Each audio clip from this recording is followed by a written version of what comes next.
அனைவருக்கும் எஸ்பி ஸ்லோகாஸின் இனிய வணக்கம்.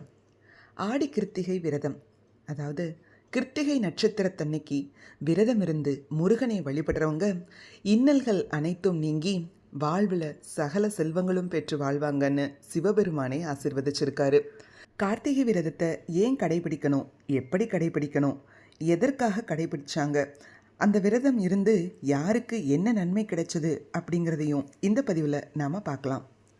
முருகனுக்கு உகந்த கார்த்திகை விரதம் இருக்கும்போது அந்த ஆறுமுகனை போல அழகான குழந்தை பிறக்கும்.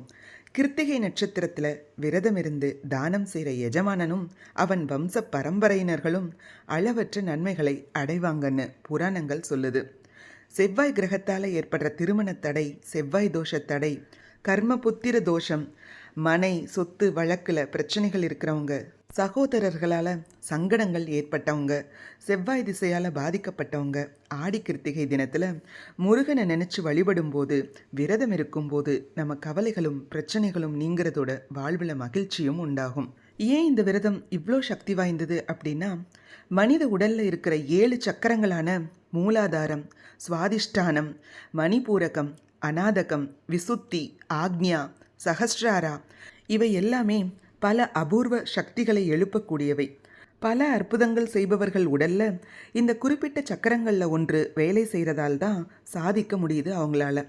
சாதாரண மனுஷனுக்கு இவையெல்லாம் உறங்கிட்டு இருக்கும். இந்த சக்கரங்கள் சுழல ஆரம்பிச்சிட்டா ஒருவனுக்கு எல்லா சித்துக்களும் கைகூடி வரும்னு சொல்கிறாங்க. ஆறுமுக பெருமானோட அவதாரங்கள் ஒவ்வொன்றுமே சிறப்புடையது. அத்தகைய சிறப்புடைய முருகனை ஆடி கிருத்திகையில் வழிபட்டா எல்லா வளமும் கிடைக்கும். 27 நட்சத்திரங்களில் 3வது இடத்தை பெறுறது இந்த கிருத்திகை நட்சத்திரம். இதனோட அதிபதி சூரிய பகவான். ஆடி கிருத்திகை நாளில் அக்னியை நினச்சி தவம் இருக்கும்போது குண்டலினி சக்தி ஏறும். இது புலிப்பாணி அகத்தியர் சொன்ன நல்ல நாள். முருகனுக்கு உகந்த கார்த்திகை விரதம், அதாவது மாதம் வர்ற கார்த்திகை நட்சத்திரம் கிருத்திகை விரதம் சொல்கிறோம். கார்த்திகை பெண்கள் 6 பேர் கந்தனை பாலூட்டி சீராட்டி வளர்த்த காரணத்தால் அவங்க 6 பேருமே முருகப்பெருமானுக்கு தாய் அப்படிங்கிற ஸ்தானத்தை அடைகிறாங்க.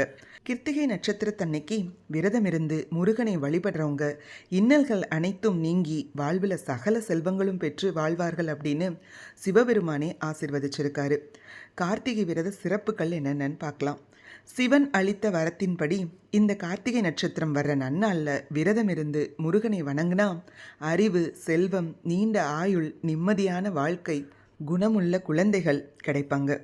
கார்த்திகை விரதத்தை விநாயகர் கூறியவாறு 12 ஆண்டுகள் அனுஷ்டித்த நாரதர் முருகனோட அருளால தேவ ரிஷியாக பதவி பெற்றார்.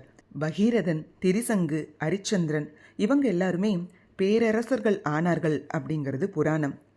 உப்பில்லாத உணவு, அதாவது கந்தனுக்குரிய இந்த விரத தினங்களில் உப்பு தவிர்க்கப்படுறது முக்கியமாக கருதுகிறாங்க. உப்பில்லாத உணவை எடுத்துட்டு கார்த்திகை விரதமோ சஷ்டி விரதமோ இருக்கும்போது அது இன்னும் சிறப்பாகவும் உயர்வாகவும் இருக்கும். கார்த்திகை நாளில் கந்த சஷ்டி கவசம், முருகனுக்குரிய ஸ்லோகங்கள் இதெல்லாம் படிக்கும்போது அந்த நாள் இன்னும் சிறப்பானதாக இருக்கும். ஆடி கிருத்திகையில் ஆறுமுகனை வழிபட தேடி வரும் நன்மை அப்படிங்கிறது ஆன்றோர் வாக்கு. அரசு உத்தியோகம், குழந்தை வரம், ஆன்மபலம், ஆரோக்கியத்தை பெருக்கும் நாளாக ஆடி கிருத்திகை அமைஞ்சிருக்கு. இந்த வருஷம் ஆடி கிருத்திகை சுபதினம் 29ஆம் தேதி திங்கட்கிழமை வரப்போகுது. ஈசனோட நெற்றிக் கண்ணிலிருந்து உதித்த ஞான பிளம்பான முருகப்பெருமானின் வழிபாடு சர்வரோக நிவாரணி. தன்னை வழிபடுற பக்தர்கள் வாழ்வில் அனுபவிக்கும் அனைத்து இன்னல்களையும் உடனடியாக நிவாரணம் வழங்குபவர். முருகப்பெருமான எடுத்து வளர்த்த கார்த்திகை பெண்கள் தான் கார்த்திகை நட்சத்திரங்கள் ஆயினர். அதனால் கார்த்திகை நட்சத்திர நாளில் முருகப்பெருமானை வழிபடுறது மிகவும் சிறப்புக்குரியது. மேலும் இந்த கிருத்திகை நட்சத்திரம் என்பது சூரிய பகவானுக்குரிய நட்சத்திரம்.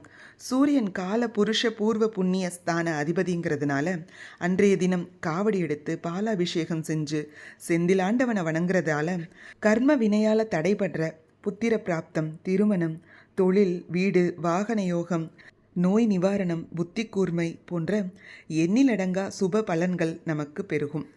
இந்த நாளில் முருகப்பெருமானை நினைச்சு திருப்புகழ், வேல்மாறல் இவற்றையெல்லாம் பாராயணம் செய்கிறது ரொம்ப நல்லது. இந்த ஆடி கிருத்திகை தினத்தில் முருகனை வழிபட்டு நம்மளுடைய கவலைகள், பிரச்சனைகள் எல்லாம் நீங்கி சகல சௌபாகியங்களும் சேர்றதுக்கு மனமுருக பிரார்த்திப்போம். நல்லதே நடக்கட்டும், நன்மையே பிறக்கட்டும். இது போன்ற ஆன்மீக பதிவுகளுக்கு மறக்காமல் நம்ம சேனலை சப்ஸ்கிரைப் பண்ணுங்கள். நன்றி, வணக்கம்.